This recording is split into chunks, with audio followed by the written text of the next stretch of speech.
Hello, welcome everyone to day 1 of 5 of the 5 Pillars of Fitness Challenge. Exactly. And what's today? What's the theme for today? The theme for today is flexibility/mobility.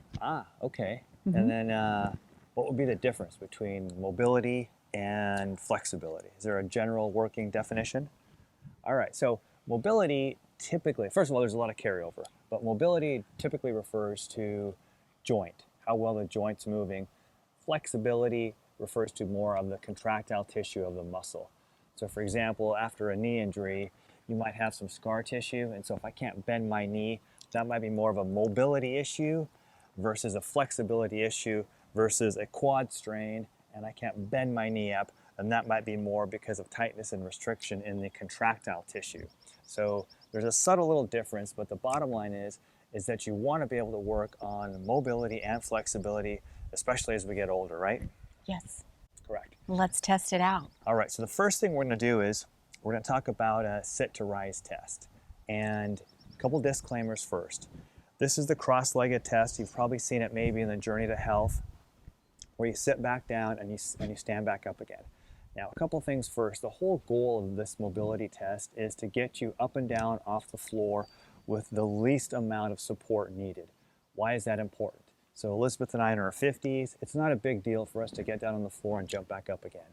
However, as we continue to get older, it's going to become more of an issue. And actually, I've got clients in their 80s that fear the floor. And you have to make the floor your friend, don't you think? Well, and we know people who are much younger who, when asked, do you get on the floor, they really have to stop and think about it. And we just happen to spend a great deal of time on the floor. So once we got talking to people and thinking about this, it's like, think about it. How do you get on the floor and off the floor daily? And you really should. It's just a great habit to get into. And I've got clients in their 80s, and like they tell me, Ed, it's not pretty, but I do get up and down off the floor. And the idea is to use the least amount of support. So the cross-legged sit-rise test is just one way to do it. Yes. And in your PDF or in the workbook that hopefully you're going to download, it's on the front page of the livewell50.com website, and there'll be links to it, and so you can. And then in there, it's going to talk to you about more of the standardized norms and where you should be at with that. So I'll be honest, I don't really love this test because I have an old knee We're injury. not like, it doesn't feel good. Yeah, it's not a feel-good test. But it's a test that we picked because there are standardized norms. There was a doctor in Brazil that first came up with this test. And so it was a quick and easy way to determine the overall mobility and health of his older clients without any expensive testing. So the idea is you're going to cross your legs and you're going to sit back down as slow as you can. That's worth 5 points if you can get down without a loss of balance or anything. If you lose your balance, it's minus a half a point. And if you need a hand to sit back down, that's minus 1 point. So if you can get down, control and slow without any issues, that's 5 points. Now you've got to stand back up again. Here comes the tricky part. Exactly. So I need to rock a little bit to come over here, and then I stand up. Now if you can stand up like I did pretty well without any type of hand support or loss of balance, that's another 5 points. And so the highest you can get is 10. And the idea is that, let's say for example, well in fact, why don't you try it, and why don't you... So you cross your legs and you lean back, and you might come down and touch, if you touch one hand, it's minus 1 point. Minus 1 point. If you touch two hands, it's minus 2 points. Correct. Right? So let's just say I'm going one hand. Sure. Right? Why not? Okay. So one hand to go down. I didn't really lose my balance. Nope. I controlled it all the way down. Oh, I have some friends here with some really short legs. Can you do the sit-to-stand test? Come here. They're so... We should have brought bread. I know. No, I don't think we're supposed to feed them. Right. Exactly. Oh, but they're quite friendly. They just photobombed us. So now here... To get back up. To get back up, for me, I mean, we could rock, but usually this is how I get up. All right. That's just how I get up and off the floor, because I've been watching myself. Yeah. So she used a hand, and there was a little kind wobble. of a wobble, loss of balance, if you will, because she had to come out of the cross-legged stance. So I would give her a minus 2 on that one. So down, she did really well. Down's fine, right? Yeah. I used that one hand this time. Correct. Last time I didn't use any. And the way up. Yeah, it's really close, but I would probably still give her. I have to be careful how I score her because I need Let to me go do it home. one more time. Exactly. And if you go back to the workbook, it talks about the scores that you're after, but you really want to score at least a 3 or higher. Now, another way to, oh, go ahead. I was going to show you another way you could get Yes. down, cross your legs, and if you just know that one's not going to be enough, just start bending your knees, hold on to your knees, and find the floor, and then lower yourself, move your hands to the back, and lower yourself around. Oh, there you go. Yeah. Yeah. So I don't know, what would the score be for that? Well, the score is only related specifically to the sit-stand test, but in this situation, you had both your hands down, so it would be a -2. Okay. So -2. Okay. Exactly. And then the next one, you could use 2 hands. You could come up onto your hands and knees, and you could bring yourself back and come up.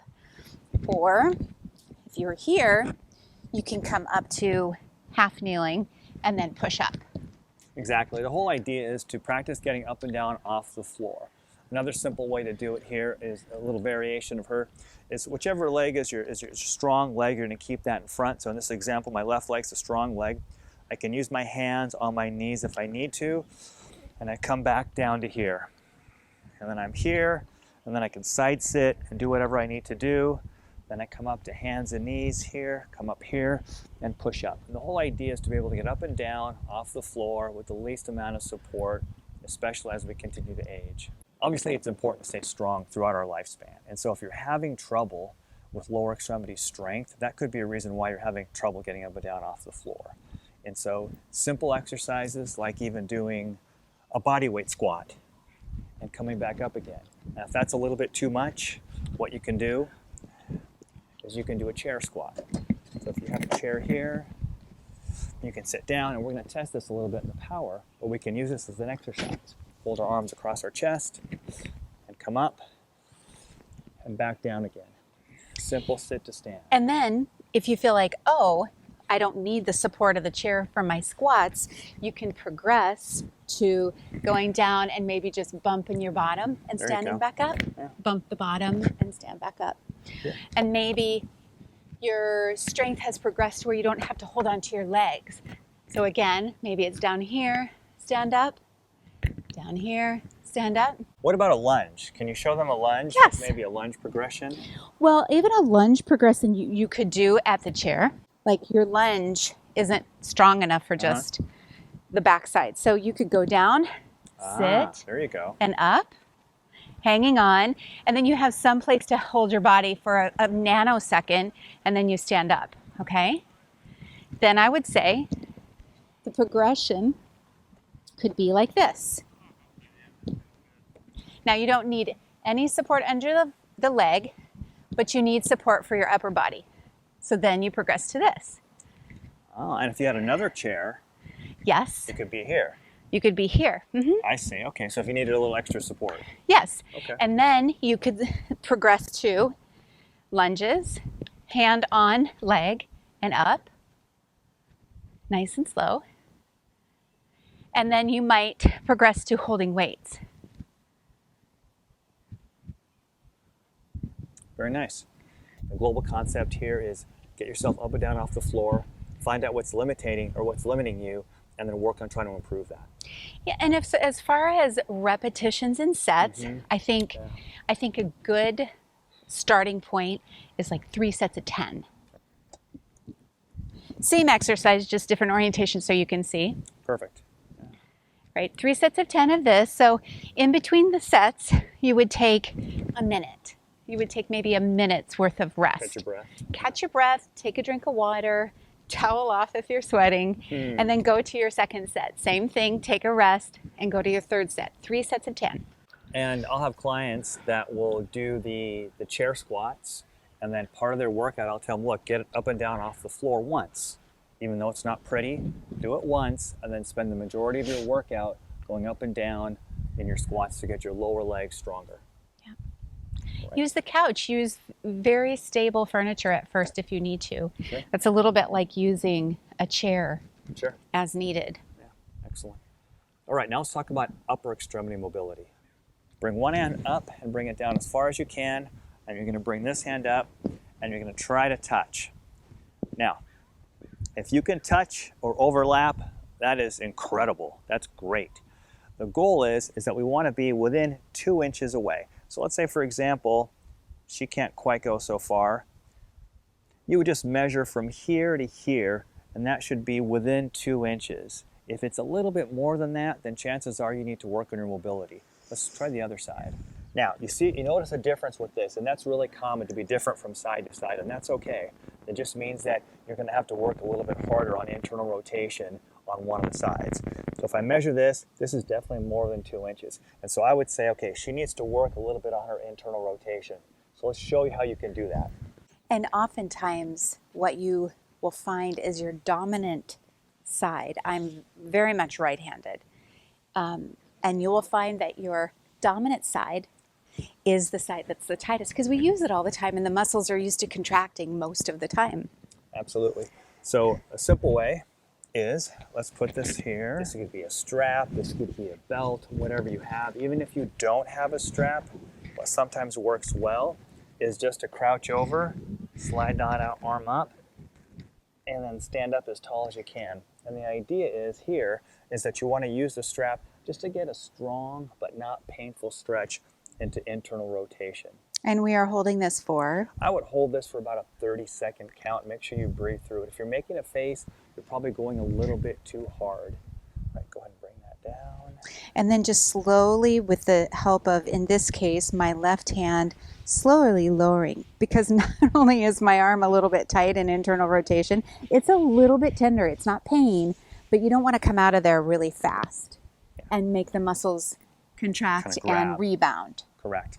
The thing with internal rotation, women will do it for dressing, men might do it for reaching their wall or tuck, but most of the time we don't ever go to that end range of internal rotation, so it gets stiff. But we don't have to lose that motion. So this might be something where if you're going to be doing an upper extremity workout, you spend the first 10 minutes working on some mobility, and it might just mean you put your hand back there and you work a little bit on internal rotation. Another internal rotation that I really like is where you put your hands just basically right over here, kind of on the top part of your hips, and you drive those elbows forward.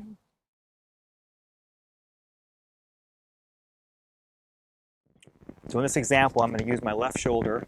I'm going to work on external rotation here. I'm going to use my right arm to pull it down as far as I can.